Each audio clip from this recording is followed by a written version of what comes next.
সকাল সকাল এমন একটা নাস্তা হলে আর কি লাগে কিছু। চলুন দেখে আসি তার প্রসেস এবং খাওয়া। আম থেকে আমের রসগুলো বের করে নিলাম, তারপর দুধ আর চিনি দিয়ে সেগুলোকে ভালোভাবে মিশিয়ে নিলাম। আম, চিড়া, মুড়ি একসাথে করে তারপর সেগুলো নিয়ে নিলাম। নেওয়ার পর শুরু হলো খাওয়া।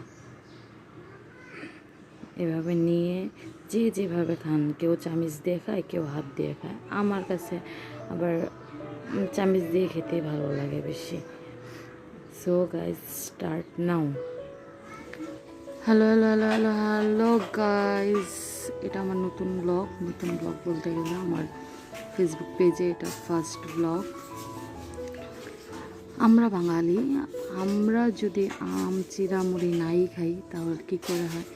আমার লাইফের ফার্স্ট ব্লগ সেখানে আমি আম চিড়ামুড়ি দিয়ে শুরু করলাম। যেহেতু এখন আমের সময়, প্রচুর আম আনা হয়েছে বাড়ি থেকে, আমার মা বাবা পাঠিয়েছে প্রচুর আম।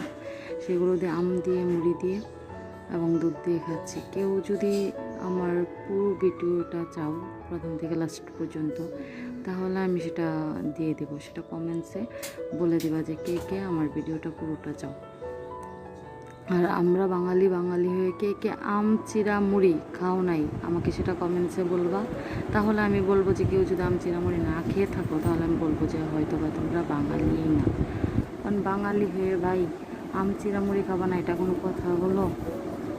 এটা কেমন কথা না?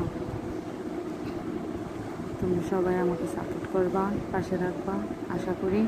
আর কে কী ভিডিও চাও সেটা আমাকে কমেন্টস করবা, আমি আশা করি আমি দেখানোর জন্য চেষ্টা করব।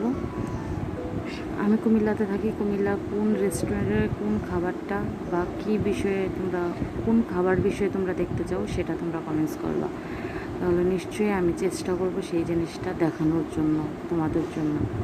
কোন জিনিসটা ভালো, কোন জিনিসটা খারাপ সেটা আমি সামনে থেকে ভিডিওতে তোমাদেরকে দেখিয়ে দেব।